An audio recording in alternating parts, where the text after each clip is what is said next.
So far we've done differentiation with equations in explicit form. Explicit equations are equations in the form where it's y equals a function of x. That is, I can keep y to one side of the equal sign by itself. However, there'll be times that we need to do what's called implicit differentiation. Implicit equations are those not solved for y alone. For instance, x squared plus y squared equals 4 is the equation of a circle. It is not a function. This is what it looks like, and you can tell it's not a function because it doesn't pass the vertical line test. So what I can do is solve for y, and then I end up with two separate solutions. I have y equals positive square root of 4 minus x squared, and then y equals negative square root 4 minus x squared. The positive part of the equation is drawn in red, and the bottom part is green, and that's the negative piece. So I can break up this equation into two separate explicit functions, but then I have two derivatives to take care of. I'd rather come up with a way of differentiating equations in implicit form without having to be able to break them up into multiple pieces, because I imagine there's going to be some equations that I can't simply split up. Let's look at the equation x squared plus y squared equals 4 again. Here's what the circle looks like, and I'm going to be looking at two specific points when we get to find the derivative. So how do we take the derivative? The first thing I'm going to do is take the derivative of both sides. But first I'm going to rewrite y as yx. That is, y is a function of x, to remind myself that y isn't just a variable by itself, it's a dependent variable. Let's take the derivative of both sides and see what I get. Now I remember that the sum rule for derivatives means I can take the individual derivatives of this. So I'll have the derivative of x squared, the derivative of y squared, and the derivative of 4. This second term, this derivative of y, because y is a function of x, I'm going to have to use the chain rule. So the derivative of x squared is just 2x. The derivative of the second term, when I use the chain rule, I see that I have an outside function of something squared. So the derivative of something squared is 2 times that something raised to the first power. And then I have to multiply that by the derivative of the inside. Well, the inside is just y. So the derivative of y is simply dy dx. And my last term, the derivative with respect to x of 4, that's just equal to 0. I'm going to rewrite this now as just 2x plus 2y dy dx equals 0.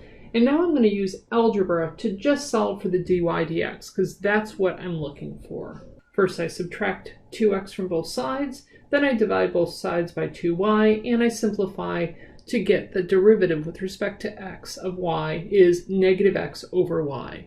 The only thing I have to say is that y can't equal 0. So let's evaluate this derivative at the 2 points I show on the graph. So my first point is square root of 2 square root of 2. When I plug that into my equation, dy dx equals negative x over y, I get negative square root of 2 over square root of 2, or negative 1. And that's exactly what my graph looks like when x is equal to square root of 2 and y is equal to square root of 2. If, however, I take the point square root of 2 minus square root of 2, then I get the derivative is negative square root of 2 divided by negative square root of 2, or 1. And again, that matches what I see on the graph. There are 3 steps for implicit differentiation. They're really pretty straightforward. However, you must practice these and get the hang of them to really have it sink in. The first thing I always do is rewrite y as y of x to remind myself that y is a dependent variable dependent on x. I take the derivative of both sides. I'll be using the chain rule. And then I'll use algebra to solve for dy dx.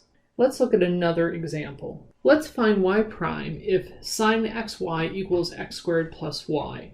Notice I can write y prime instead of dy dx. They're exactly the same thing.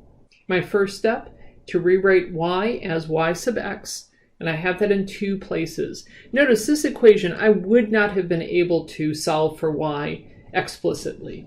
When I take the derivative of both sides, I get d dx sine xy is equal to d dx of x squared plus d dx of yx.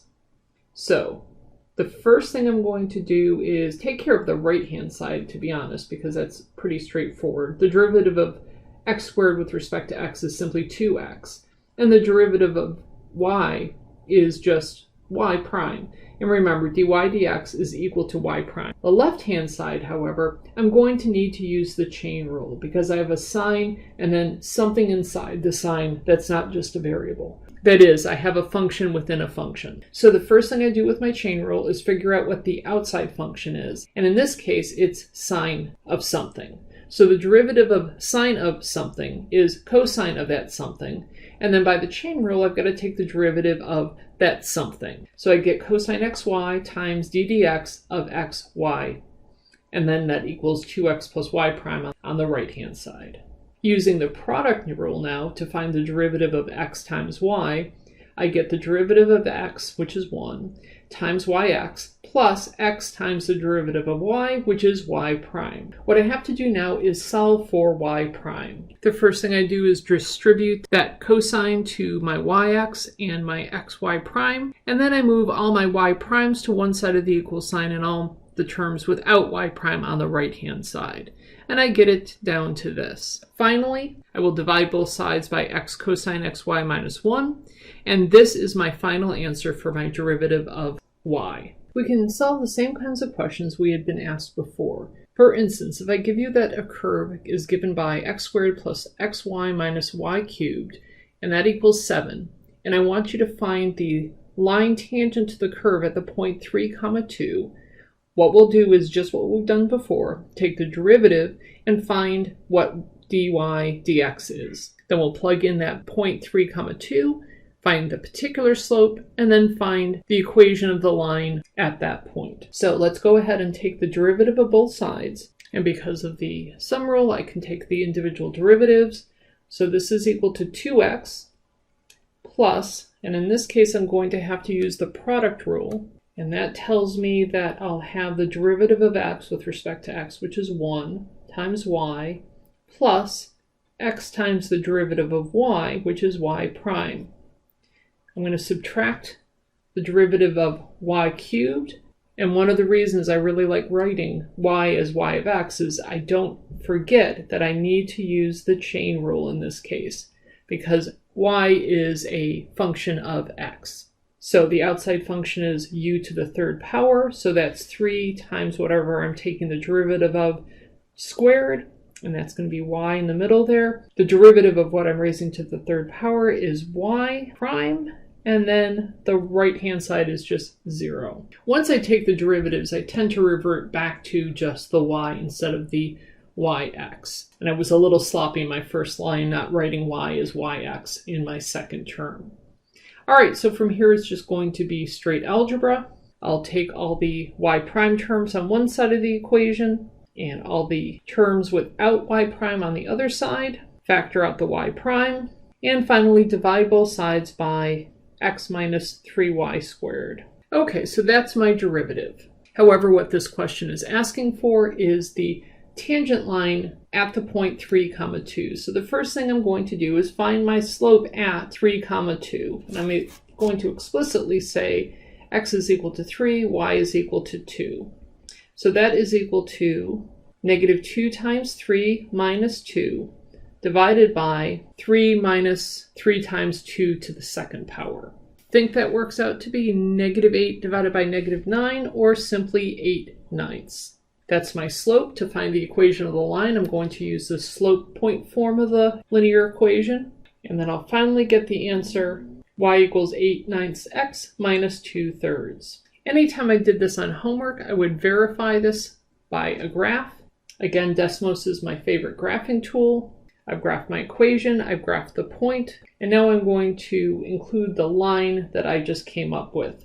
That was y equals 8/9 x minus 2/3. And it does in fact look like that is a line tangent to the point. Let's do one more example of these. Let's find the slope of 2 times x plus y to the 1/3 power equals y at the point 4, 4. Taking the derivative of both sides, I'm going to use the chain rule. Remember, the chain rule says I've got to take the derivative of the inside. The derivative of the inside function is 1 plus y prime, and then I have a y prime on the right-hand side of the equation.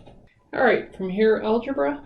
Again, we'll get all the y prime terms on one side and factor out the y prime and get y prime alone. I'm not asking you to simplify things, but if you were asked to not leave anything in terms of negative exponents, then I could multiply the numerator and denominator, x plus y to the 2/3 power. And if I was told not to have complex fractions, I would get rid of those by multiplying the numerator and denominator by 3. And after going back and adding that negative sign I lost in my numerator, this is my y prime. And to find what happens at 4, 4, I simply plug in x equals 4, y equals 4, and the slope is equal to 1/5 at that point. We could also find higher order derivatives. For instance, I could ask for the second derivative of y with respect to x squared if I had the equation x squared plus y squared equals 1. Well, I already know what the first derivative is because I've solved that in the beginning of this lecture. So now I'm going to take the derivative of both sides. So I'll have d squared y dx squared, and then on the right-hand side, I think I'm going to have to use the quotient rule to find the derivative of this. I'm going to rewrite d squared y over dx squared as y double prime. I'm going to pull that negative sign out front. So I'll have 1 times y minus xy prime, because again, that y really is a function of x, and then y squared in my denominator. Well, at this point, I'm going to replace y prime with negative xy, with negative x over y, because that's what y prime is equal to. And I could leave it like this unless the problem states not to have complex fractions, in which case I would multiply the numerator and denominator by y, and I'd get that the second derivative of y is equal to negative y squared plus x squared divided by y cubed. I could in fact do one more simplification. Because x squared plus y squared is equal to 1, this really can be also written as just negative 1 over y cubed.